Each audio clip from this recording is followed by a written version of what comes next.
各位观众朋友，大家好，欢迎收看5月10日AM新闻，我是嘉豪。今发生什么大事代？头先就来报天灾。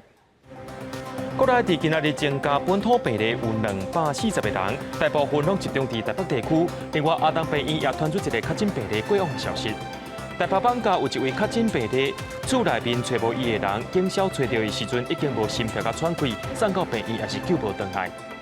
因为疫情严重，今日疫情记者会有宣布讲，全国的学校到5月2日为止，拢要停课，改做是线顶教学。新闻一开始，咱赶紧来关心国内疫情消息。国内今仔日增加245个武汉肺炎确诊病例，有5个是境外病例，240个是本土病例。一寡本土病例确诊者，大部分拢是分布伫全台湾9个县市，其中伫咧台北的中和甲艋舺病例数上介济。另外，也有增加2个确诊个案来死亡案例。国内阁新增240例新冠肺炎本土确诊病例，指挥中心表示，10位新增的本土案例有112例是男性，128例女性，年纪伫无满5岁到95岁，发病地甲采检日是伫5月初5到5月17。一寡确诊者分布伫全台9个县市，佮以双北市的中和甲艋舺病例数上济。新北市甲云林更加头一摆传出确诊病例，这240例内底，甲艋舺地管相关88例，有艋舺区活动署的67例，某社团相关群组2例，进香团2例，宜兰邮局场1例，群组关联不明51例，疫调中29例。他住在万华，然后到宜兰的游艺场。好，那到那边也待了一段时间。那现在研判，好，他的在染疫的时候是跟宜兰游戏场有关。新北市、北市，好，事实上也是哈，差不多是有一个一定程度的一个连结。另外，也新增2例确诊者死亡，分别是艋舺区的2522甲阿东病院的2095例。这个死亡的个案，它事实上因为是跟亚东这个指标病例是同病房，5月14号一采阴性，5月16号2采，到17号才确诊，那也刚好17号死亡哦。那这个个案本身是有慢性的阻塞性肺病肾衰竭、高血压、心脏病、糖尿病、中风等啊。指挥中心表示，阿东病院即件院内群组有7位患者，1位家属甲1位看护确诊，其中1人死亡，专业医护离厝采检，有2位护理师调病封杀隔离。随着国内确诊人数增加，即马也传出台大病院有院内感染隐忧，离厝指挥中心也做出澄清。现在台大收治了有超过100位以上的确诊个案，那当然造成医护人员也工作上很多的一些增加的一些负担。那有一部分的医护同仁也如果不想回家的话，台大也是让他们有机会就留在适当的住宿的地方留下来。那所以并没有院内的任何的一个院内感染的发生哦。本土疫情严重，医疗量能食力。指挥中心讲，若讲厝内有人确诊，伫还未安排住院前，会当提醒因加休困、啉水。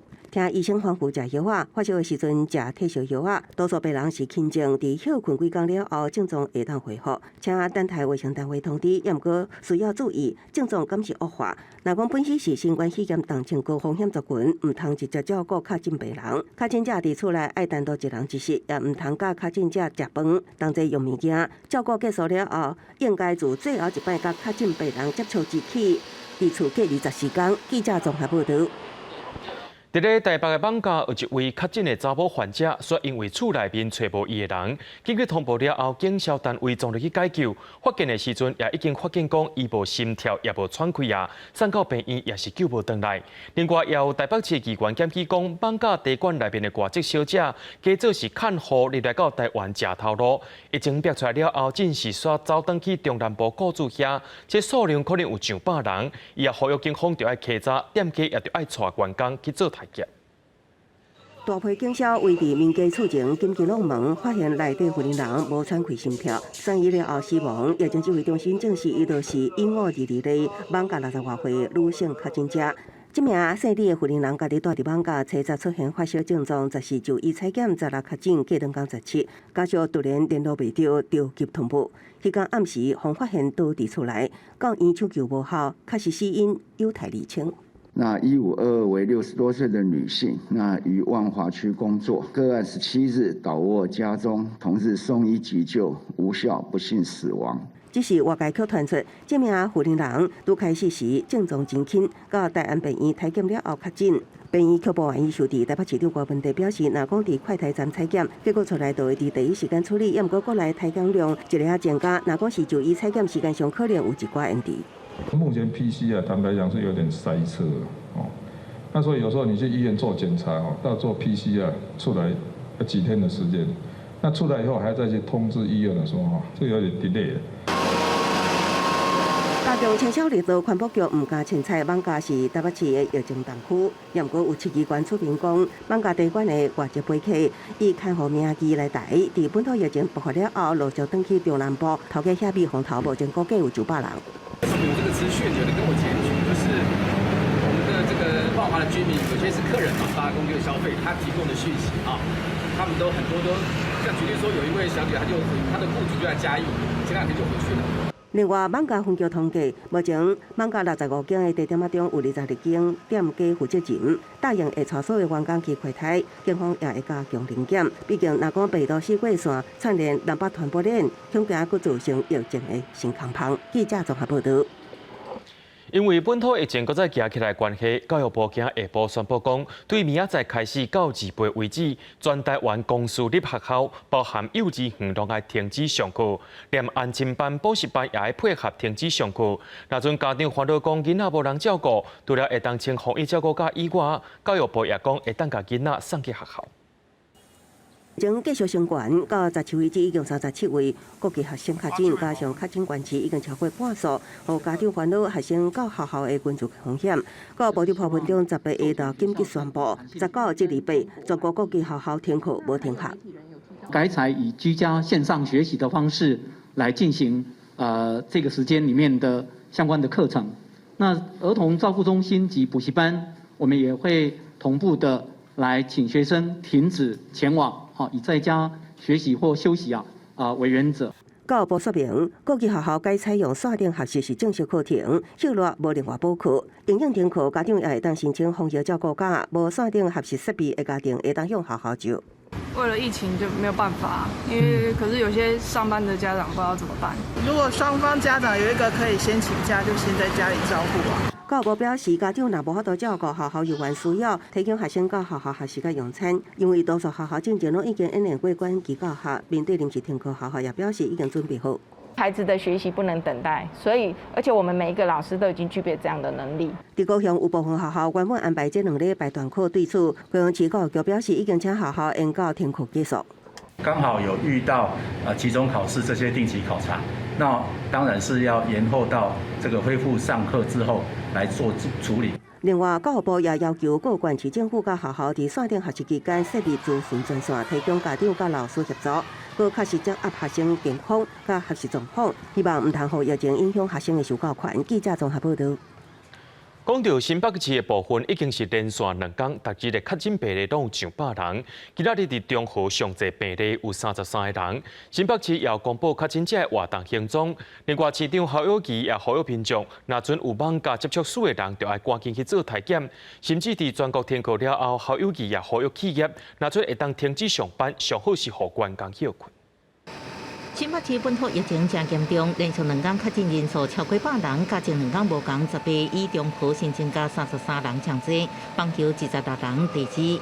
新北市成立出1点，为5月7号到15淡水、蘆洲、邦桥、南口也各3店铺中永和拢确诊者行过，尤其蘆洲中原公园、永和、福和桥卡市场，侯友宜指出4大危险的地点，在我们的三重三和路4段。争先这个地方重复出现好几次，还有三重的整个三和夜市，包括我们的中和、我们的景安站这附近，甚至还有泸州的中原公园这几个地方不断的重复出现，尤其很多的大卖场、市场，甚至包括公园，都是我们确诊个案的足迹。侯友宜呼吁有出现症状或者是有绑架相关接触史的民众，赶紧去体检站体检。同时透露17是棒球体检站第一天，体检198人，其中10人出现阳性，已认为5派阳性率也是偏悬。指挥中心也宣布全国停课。侯友宜个拜托企业应停班就停班，在不影响经济底下，能够在家里上班就在家里上班，让劳工居家办公。您还可以停班的话，该停班也可以停班。在社区疫情一直升悬的情形下，侯友宜强调，目前新北调向全市级防疫警戒方向准备，请民众要有高度管制，维持过度活动的心理准备。中央所谓的4级到底要授权给地方多少能量？这个要尊重中央，但是新北市已经朝这方向做一做。新北市有设饭床病院的想法，按过无得到中央同意。侯友宜指出，以清空专责病房、设集中检疫所、隔离收治中心等3阶段进行，以分流重症甲轻症或者是无症状患者，因应确诊者人数增加，未少体检者接到确诊消息了后，无法度马上看医生。侯友宜指出，即马有专职救护车数量16台，未来会增加到32台。若是有等待进行，请民众爱包涵。记者综合报道。讲到台北市疫情犹原是真严重，市长郭文德唔但呼吁民众爱做好防疫以外，伊也下令讲要求台北市内大型病院要爱成立防疫病房，或者是提供医护人员和市政府做调度，安排因去检疫所或者是防疫旅馆。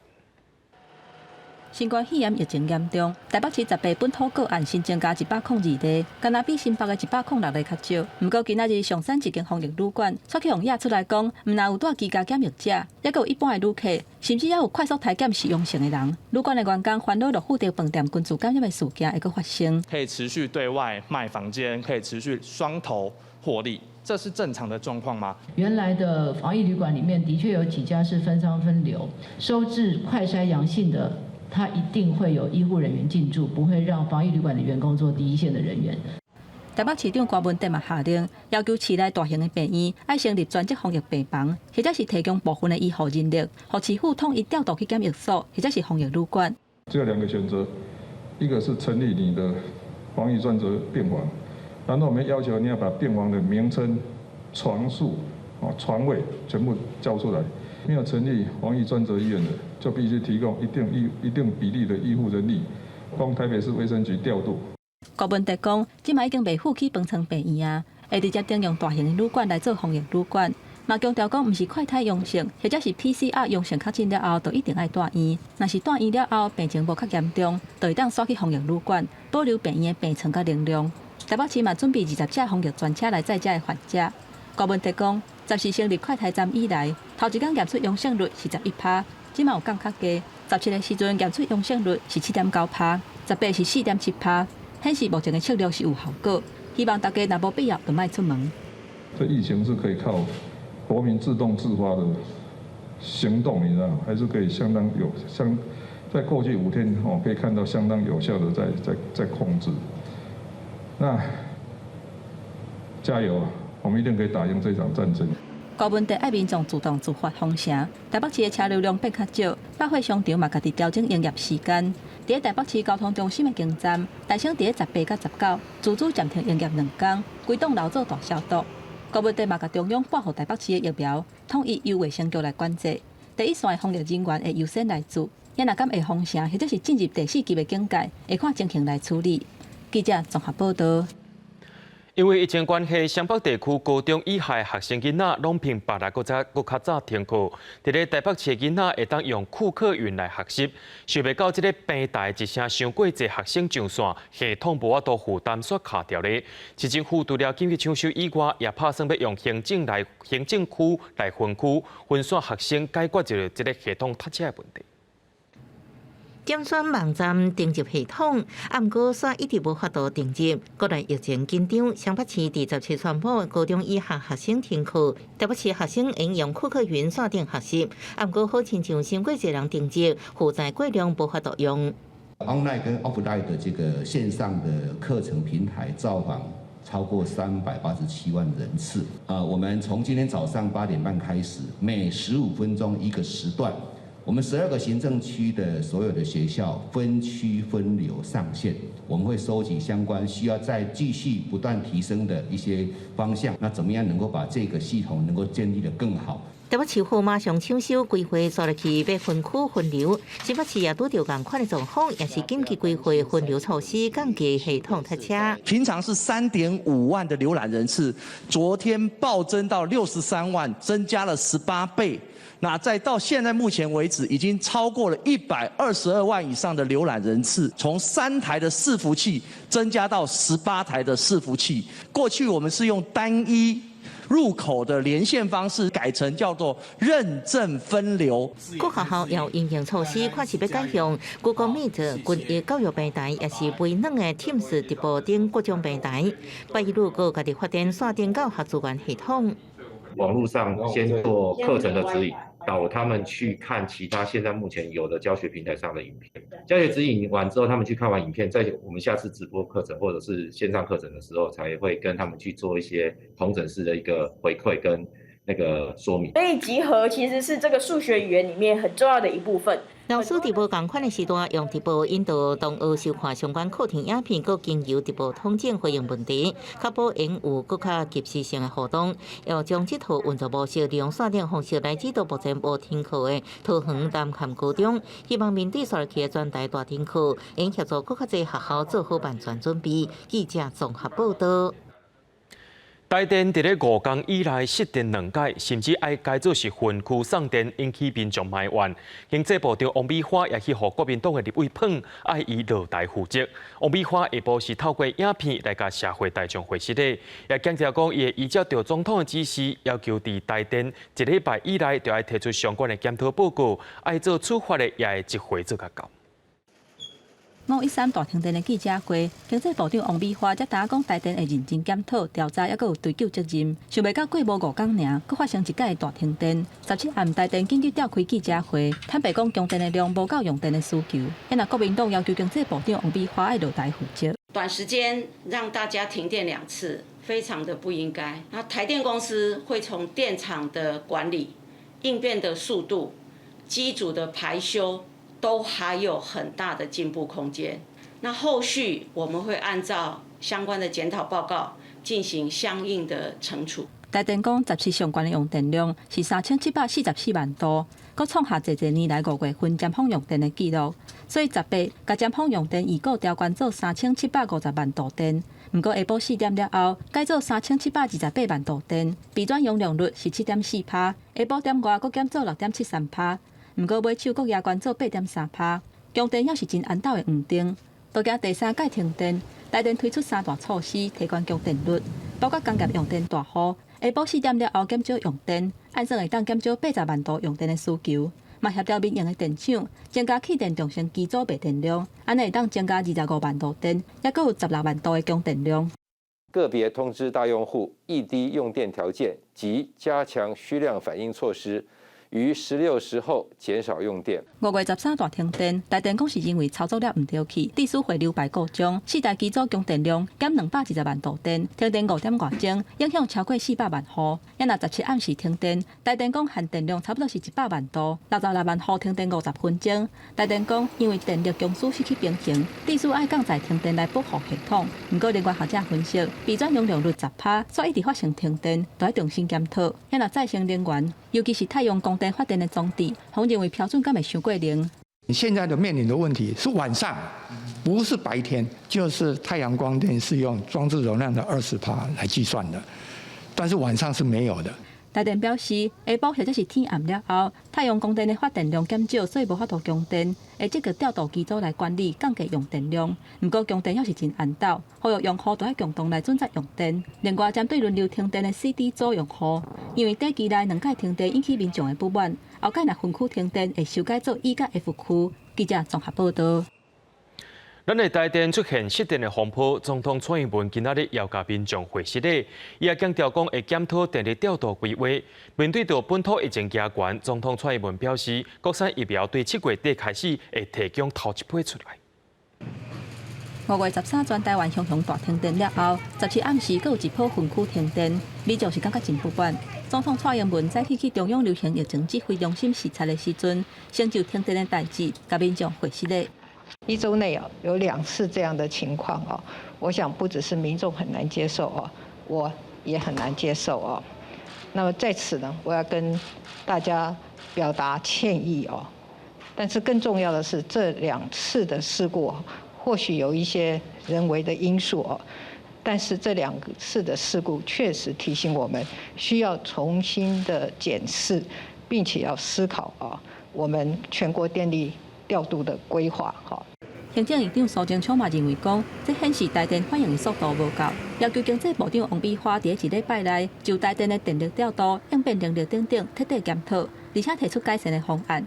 1礼拜以来，影响到台湾的，也有一直加悬的疫情。蔡总统去指挥中心关心国产疫苗的进度，希望7月底进前会当提供给大家做。那么刚刚我们听了高端跟联亚的简报，那他们2家都已经进入到临床试验，也就是研发工作里面的临床试验第2期的收尾的阶段。那么我们也政府一定会全力的支持和协助，也会把关这个疫苗的安全跟品质，希望能够在7月底以前供应第1波的我们国产的疫苗。唔但国产疫苗的进度有伫暗算内底，蔡总统嘛讲，透过各种管道买外国疫苗，过来会豆豆送到台湾。也若美国总统拜登会提供2000万吨的疫苗，台湾驻美代表萧美琴伫人面册讲，会全力甲美国这边来直接协助台湾量早摕到疫苗。伊嘛表示，台湾出现本土疫情了后，美国各界较有法度理解台湾是真正需要疫苗。伫真正式直接了后，希望确保台湾已经驻运的疫苗会当准时送到位以外，嘛积极争取甲台湾纳入去美国宣布要供应疫苗的对象。记者综合报道。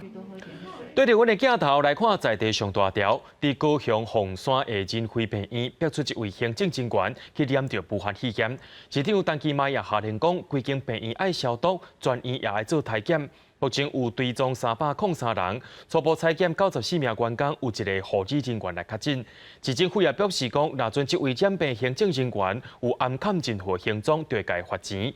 另外，伫咧高雄今仔日也增加3个确诊病例，市政府也要求江庙、教堂、电影院，甚至是展览馆，都要停止营业到5月之内。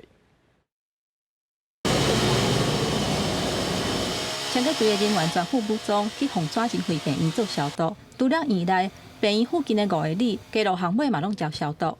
因为18的时阵，院内一个60多岁行政人员确诊新冠肺炎。仁辉病院大部分是收治插管重症的患者，市府下令病院都要随清空做消毒。这个巷子还有那边的巷子，都是他出入的最常出入的地方，这是里民的反应。所以呢，我们那个清洁队现在就针对这个地方很密集的在做消毒。因为这是属于第1圈风险最高的一群。在采检里面有1个护理师，他的核酸检测是阳性，医院有进行他们自己的健康检查的时候，他排在他的前面。这个行政人员要去放假，搁坐高铁登去高雄，刷来转自强的去凤山车头，车站那后疼，13去诊所给医生看无诊断出来，隔顿工搁登去上班，15至16无出门，17的时阵搁拿后疼才确诊。市府是紧急鼓励院内的员工、患者有接触过的厂商，也搁有去探病家属，拢总303个人。目前采检94个员工内底，有1个护理师核酸检测是阳性，了后随转去负压隔离病房。市府强调讲。这个个案若是去予医生看的时阵，都已经暗砍有去绑架的行踪，相当会该罚30万。没有很自动的去提供 TOCC， 就是旅游史这一部分那个接触风险，那以至于这个诊所目前5个医护，还有因为同时在那边看诊的17位民众以及患者这部分，目前是居家隔离的状态。酷热的人小连锁采检当中，晚上还搁爱1天才会当确认。不过高雄市伫18新增加3个本土病例，市府搁提悬防疫措施，为即嘛开始，除了厝内的人以外，禁止室内5个人、室外10个人的聚会。公庙、教堂、电影院、表演厅、图书馆，也搁有博艺艺术特区，为即嘛开始暂停开放到28，差不多是防疫警戒第3级的坎站。记者综合报道。伫咧彰化县的部分，今仔日因是家己公布增加22个确诊病例，其中伫溪湖、埔心和延镇是上界严重的。除了学校总停课以外，也禁止社区活动。伫咧21、22、23这3天会进行大消毒。彰化县卫生局也讲，指挥中心公布10个，因彰化县家己公布22个，这时间点是统计问题，事实上已经是真严重。县长王惠美也希望中央政府赶紧来改斗3天。彰化县长王惠美甲县副主管比疫情指挥中心也较早半点钟对外公布彰化县的上新疫情，因为经过快筛，彰化县佫出现22个阳性反应。这20位采检阳性的这些社区跟上班，他平常在社区里面，他的足迹的范围，他参与的活动，他的广度，实际上涵盖了以西湖为主。彰化县卫生局长也验表提出图来说明，水果上红帽染疫了后，七八中昼过去回弹全国日饭饭店食喜酒，共到3人确诊。县府昨日发布体检动员，可立的1300人第一阶段快筛，其中各有22个出现阳性，其中7人共场食饭，拢是共一个歌唱班的人。彰化溪湖全面大清消，因为确诊者行踪遍及溪湖、埔心甲永靖，在同在区乡镇学校停课2礼拜，社区活动全面禁止。全县21到23大消毒。县府统计，全县93000个高中小学生，18有18000人请假，请假人数已经接近高中小学总人数2成。因为基于事态紧急，我们请求中央授权我们第一时间发布疫情，也请求中央支援我们疫苗或者开放紧急的一个采购。按过指挥中心10日公布的本土新增加案例，彰化县只有10例。卫生局长也验表表示，中央地方统计数字有时间差。这例我们大概是昨天下午一直到今天凌晨早上，中央到哪个时间可能要问他们哦。彰化县府表示，出现阳性的22人依原咧做卡车调查当中，目前以溪湖为主，向四周围埔心、永靖这乡镇扩开来调查，未来采检人数可能超过1000人。彰化疫情严重已经是一个事实。记者综合报道。家人伫今仔日增加2个确诊病例，市政府也公布病例虚踪。上界害是有一个病例，伊连续11天拢去到7堵的南平市场买菜，所引起民众惊吓。市长林佑昌也宣布讲，南平市场要暂停营业到5月30，市场附近也会加强消毒。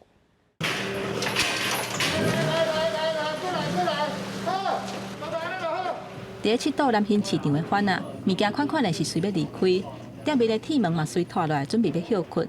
家人18新增加2个本土病例，是一个50多岁的女性，甲暗号英語5事这个高中生的阿姊。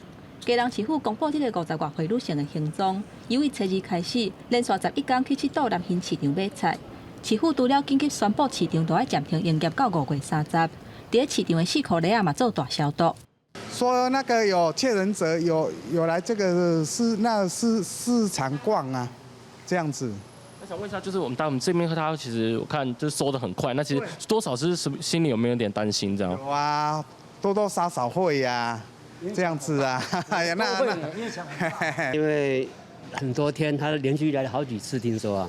不是单一天了，来了好几天。因为这个确诊者差不多大家拢去市场买菜，民众讲这加减会引起当地的惊吓，目前敢若会当照政府的指示，若无必要就莫出门。要求在室内跟室外都一律要戴口罩。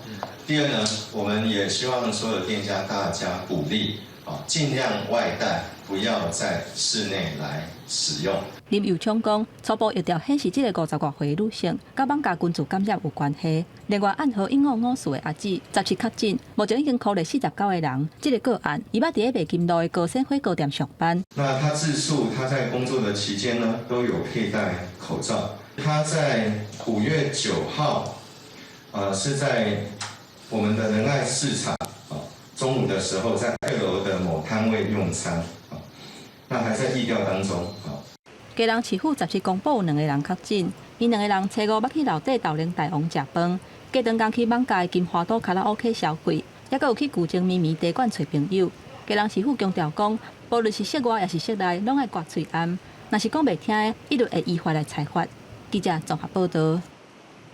虽然讲台中伫今仔日无增加确诊病例，不过台中市政府宣布讲，要甲台中分做4区设10个体检站，若准含接触者捌接触过的人，或者是讲这个活动行踪有相牵连的，拢会当去做体检。市政府也强调讲，未来敢若会公布确诊者伫台中的行踪，也强调讲，若有违反规定继续伫咧营业店家，会甲因罚钱重。提出家庭的房仔，台中市长罗秀燕宣布，18中央疫情指挥中心的确诊个案，台中暂时无增加。不过，无代表防疫会放零。罗秀燕表示，台中市第一波会增加10个快筛站，要新增加防疫的预防措施，所以我们台中市境内第一波会设立10个医疗院所的快筛站。台中市府规划会分做4区，总共有10个医疗院所快筛站，量能差不多是一天2到3千人。只要是甲确诊者有接触，或者是甲确诊者卡车订单的，拢用免费体检。目前台中也是自救防疫警戒，不过确诊案例愈来愈多，甚至也有机关指出，好亲像掠零店要咧营业，市府强调13大行业，24类场所拢要暂停，对违反规定继续营业会重罚。继续营业，同时这些消费者不戴口罩的话，我们对业者还有对这个消费者都会依照传染病防治法分别来处罚。如果有累犯的话，我们一度会累计罚到1万5。台中市卫生局对确诊者疫调也咧继续，不过连续2个确诊者个案出现疫调卡车有落差的情形。市府除了会甲警政系统结合，也更较注重市内行踪的比对。会邀请这个警察局透过监视器的这些足迹的比对，一格一格的来找出来蛛丝马迹。针对如果确诊者是在外地县市的这些足迹点，我们接下来应该不会再公布这交由各地县市政府的卫生局来去做这个说明。市府表示，目前这2个个案也是感染源无清楚，也扩大追查。不过未来敢若会公布确诊者伫咧台中的行踪，而且是伫咧公共场所。有无确定接触者对象，才优先公布，避免无必要惊吓。记者综合报道。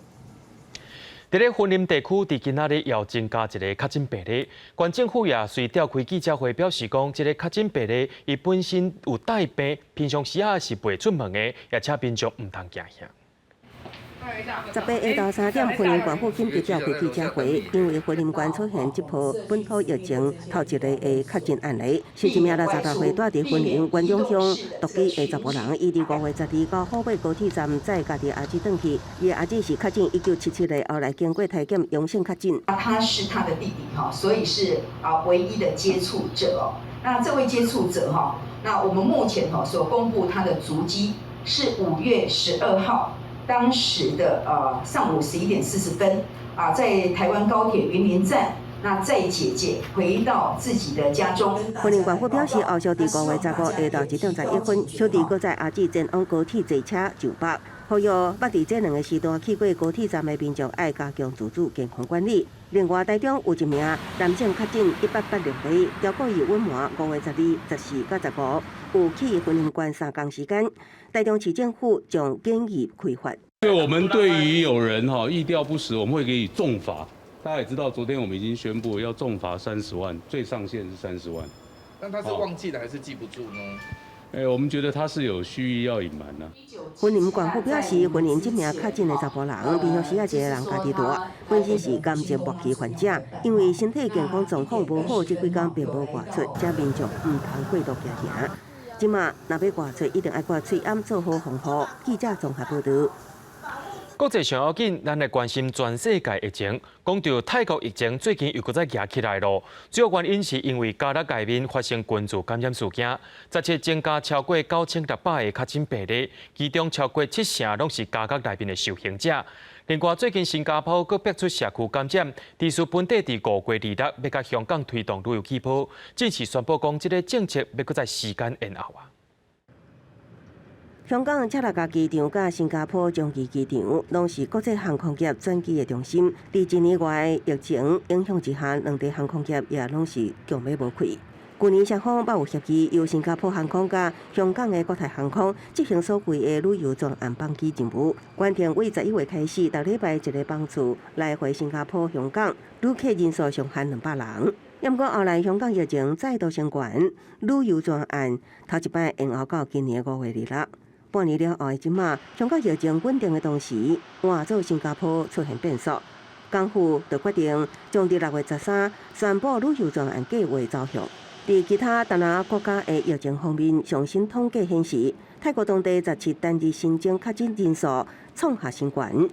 原本上悬纪录是5月13的4800人左右，不过10次增加超过9600个新病例，其中大约75%是港澳来的受刑人。路透社报道指出，当局这个月针对被诉港澳来24000多名受刑人实施体检，包括10次新增的人数，当中已经有10718位受刑人确诊，显示感受来群组感染的严重性。另外，疫情相对稳定的越南，这礼拜也出现3位数的新增确诊病例，目前积极寻求各种疫苗来源。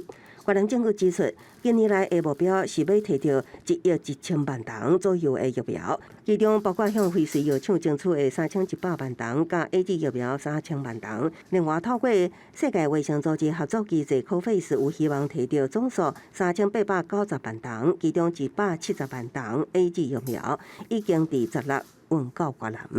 广西新闻徐家仁编译。世界卫生组织的秘书长曾批评讲，全世界疫苗分配不平均、真不公平，伊也呼吁所有药厂都要积极参与 COVAX。另外一方面，赛诺菲武汉肺炎疫苗试验也传出好消息啦，有机会伫年底之前开始生产提供。全球疫苗未符公平，而且严重分配不平均。世卫组织秘书长谭德赛则是批评，疫苗分配已经进入像种族隔离主义的状态，点名各大药厂更加积极参与疫苗全球处理机制，加紧分配疫苗和散切国的速度。High-income countries account for 15% of the world's population, but have 45% of the world's vaccines. And low and lower middle income countries account for almost half of the world's population, but have received just 17% of the world's vaccines. So the gap is really huge. 不过，在这个同时，也传出好消息，法国药厂赛诺菲甲英国 GSK 合作研发新冠疫苗。第二阶段试验呈现强烈免疫反应，有计伫未来2个礼拜，展开全球37000人的参与最后阶段临床试验。若结果顺利，有希望伫年底前加入抗疫行列。当经过第2波疫情摧残的印度疫苗需求真着急，印度制药业者雷迪珀斯实验室表示，已经甲俄国签约，有计伫未来几个月会当接受360万剂俄国製的斯普尼克疫苗，希望會當補充目前嚴重缺疫苗的情形。We are running the pilot with a few people. By doing so, we will be able to establish the integrity of the supply chain. 斯普尼克疫苗需要做2劑，無得到世衛緊急批准使用權。不過，俄國官方講，防止感染新冠病毒的效力達到91.6%，目前已經得到全球60多國批准使用。公視新聞林浩如編譯。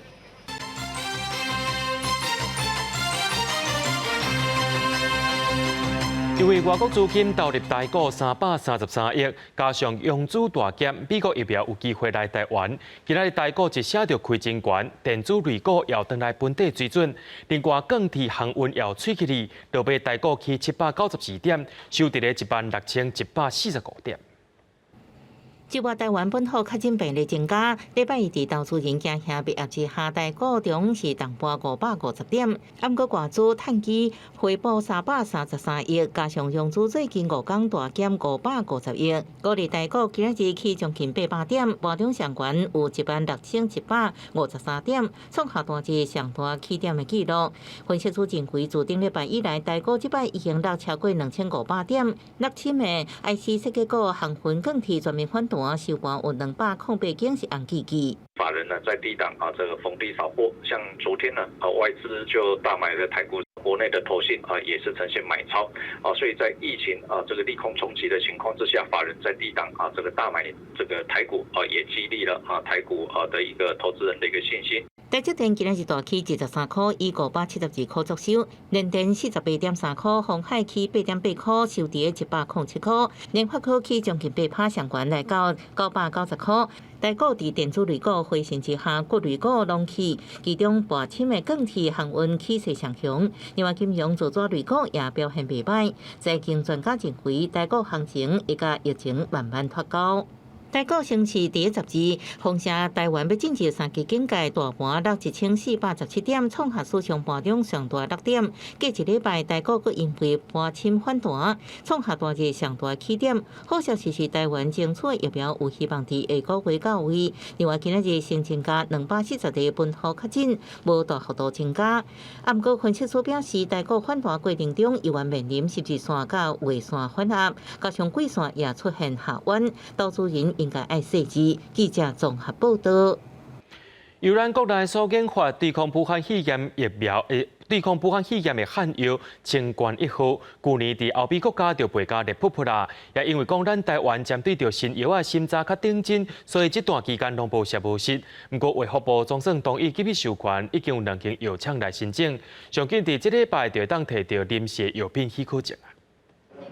甲济汉药全部排出来，有牛仔叶、甲草青草等10种药材，合起来汉药药方清冠1号。去年国际疫情当严重的时阵，成功外销去欧美国家，为去年10月到今年3月，都销卖3000万的营收。不过台湾因为新的药审查真严格，嘛要真侪时间，到今一直无法度摕到药品的许可证。不过即卖因为疫情严重，卫福部讲会同意紧急授权。因国内疫情的需要，国内也有2家药厂申请专案制造许可，一家厂商给予专案许可执照。药厂收到我们的许可证之后呢，应该很快就会提供给这个医疗院所，那么开立。目前国内有8间 GMP 的药厂有清冠1号外销的许可，其中2间有申请，上紧这礼拜就会当摕到临时的许可证。中医师讲，清冠1号的配方拢是合法的汉药材，经过3种甲中间等的病院做临床试验，证实对新冠肺炎是有治疗的效果。不过，这个药方并不是保健食品，是用来治疗新冠肺炎的药啊。它绝对是治疗用的用药，而且这是在台湾许可的，叫做限中医师使用，还没有正药就先有假药嘛。那个假药有的假的非常离谱啊，里面还有毒药啊。国外的朋友都跟我们当时要求这个药也是一样。那个医生，所以这个是医生处方，不是保健用药。中医师强调讲，清冠1号这个药方是爱医师开药单才会用的，民众袂当家己去汉药房摕，嘛建议民众药啊唔通乌白食，若拍歹身体，或者是去食着仿的药啊是颠倒害。因若是业者无许可证，佮偷啊卖，嘛有可能会违反药事法，呼吁各界都要遵守法律的规定。记者综合报道。咱台湾一声逼出遐尼侪本土病例，也替观众朋友整理各县市病例人数。今仔日本土病例有240例，其中新北市就106例，中和占33例，台北市的部分有102例，艋舺有48例，遐尼多。桃园有12例，基隆和高雄有3例，彰化县有10例，新竹县有2例，新竹市和云林县有1例。目前台湾已经有2260例，本土病例已经超过1100例啊。讲到咱国内疫情加悬，台南和屏东也要增加这个社区体检站。不过，伫个高雄的部分却是烦恼讲，假阳性会拖累医疗体系。目前暂时无打算讲要设社区体检站。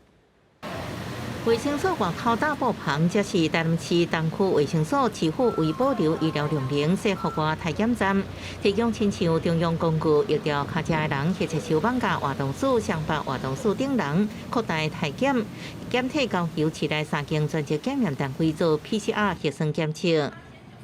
并不是设立快筛站，也不设立普筛站，就是在社区里面，我协助这些每天都会公告高风险族群。第一波对象是自然8甲10代替自强区171车厝确诊者接触的人，接受 PCR 核酸检测。台南会伫永康区、安南区甲新营区设置，屏东也紧急采买快筛试剂，甲增加社区体检站。月份的这一波新疫情呢，等和我们14家责任医院在户外所开辟的一些筛检站，同时呢，让整个责任医院像部品的责任医院降载。呼吁如果说有一些比较轻症的可以到我们的社区筛检站，那我们耳鼻喉科医师他们是自愿的投入。另外，医界也出来支持，同时呼吁轻症患者到社区体检站，避免影响病医量能。高雄市长陈其迈有同款的想法。那很多人是阳性，那可能就要进一步做 PCR 检查，或者是送到医院。那对医疗院所来讲是一个很大的负担。有不少声音建议高雄加设快筛站，但其卖烦恼出现大量贵用性增加，病医负担暂时无这个拍算。记者综合报道。最近有真侪民众拢走去湘北地区的病院急诊，讲是要来做体检，影响到本地急诊爱做的工作。台湾急诊医学会最近就发出一封声明，呼吁政府就要赶紧设社区体检站，邀请基层的医生来到协助。这几天已经有300多名耳鼻喉科医生表示讲有意愿要来支援社区体检。疫情新闻未少湘北地区民众到病院急诊来体检，嘛互急诊开到满，嘛影响到其他疾病的病患急诊的空间。即马真侪医生伫网络面顶讲啊，因即马伫急诊室内底人是伤侪的问题。台湾急诊医学会最近嘛发布4点建议，希望化解即马急诊压力。内容包括着建议来设较侪社区体检站，邀请基层医生来到协助，依照确诊者的诊头轻也是重，分别收容伫咧加强版的集中检疫所，也是专责病院。另外，卫生主管机关嘛应该赶紧来增加能量，因应大量体检所需要的，并且提升体检的效率。嘛，避免这急诊因为体检防疫来影响到其他毋是一般感染病人的较好品质。那其实民众也是相当恐慌，这竞相来到医院，然后来做那个快筛。既然有那个地区基层的诊所，那最主要他们缺的是是不是有筛检站的设施？听到急诊医学会公开的呼吁，即马有真侪基层诊所医生要来参与抗疫的任务。即马已经有320名医生自愿来加入社区体检站的采检任务，希望来化解急诊医疗的压力。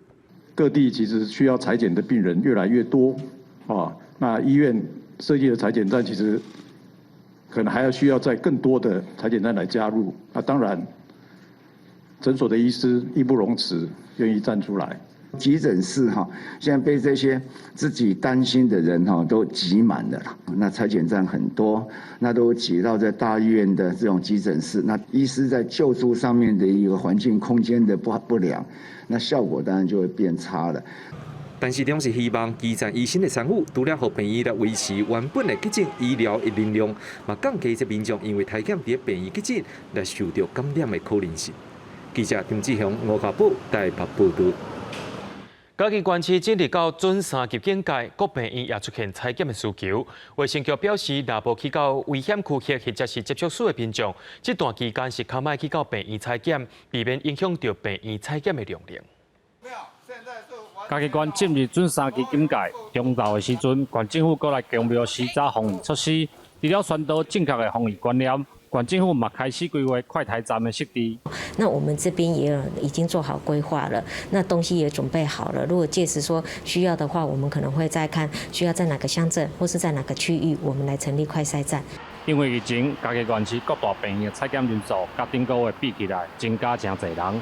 嘉义县市的卫生所拢呼吁，若无接触疫情相关的人也是所在，民众也是尽量莫到病院。上升的比例在倍数，大概在4倍到5倍的一个上升的一个状态。那这个我们医院的这个检验的量能呢，也是全开了来因应这样子一个大量这个筛检的要求。同款进入准3级警戒嘉义市，烦恼疫情的传播，根据协调市内夜市暂时停止营业。针对民众关心的自费体检，嘉义市卫生局表示，即马规定是有镜头到公费来检查，无镜头的人嘛无提供自费采检，嘛开始规划快筛站。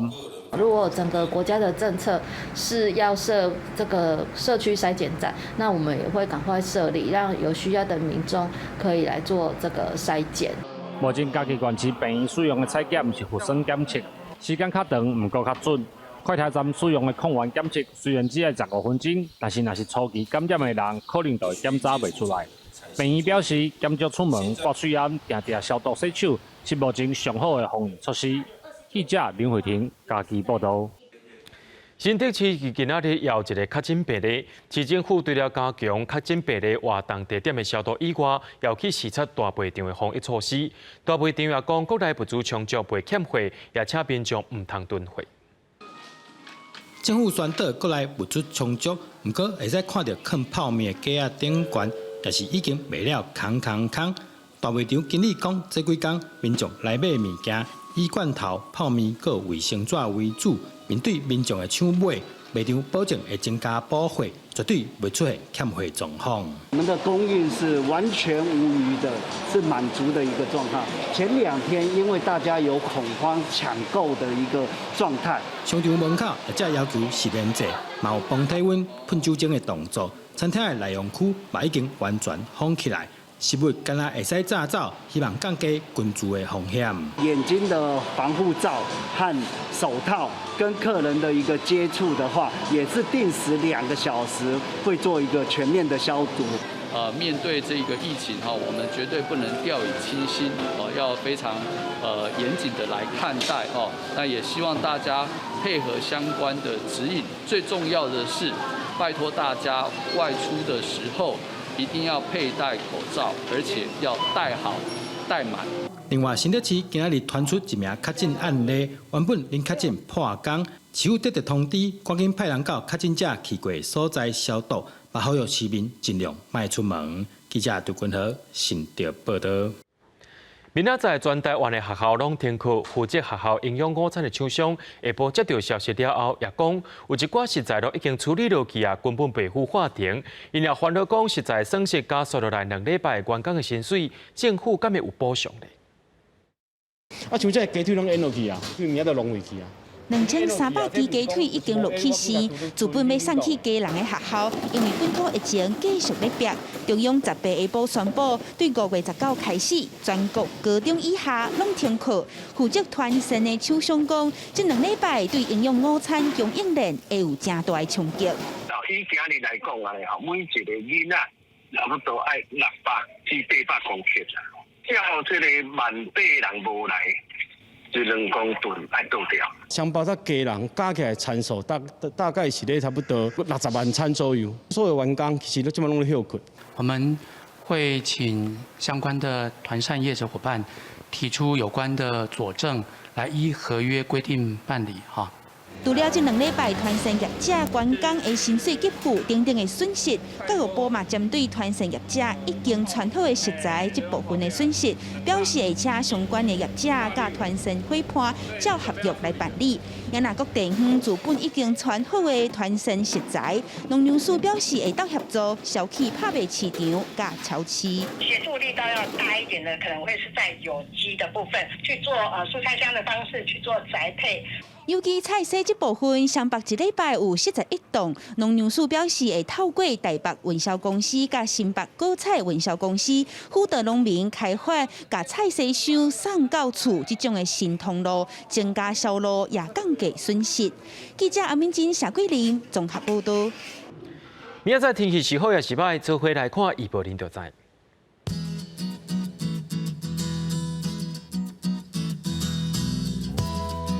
北部地区对26度到34度，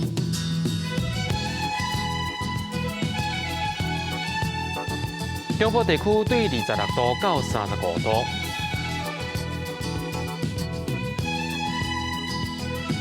南部地区对26度到36度，东部地区对25度到32度。 再来看外岛地区，对20度到32度。感谢各位观众朋友收看今日 AM 新闻，我是嘉豪，咱明仔载同一时间再会。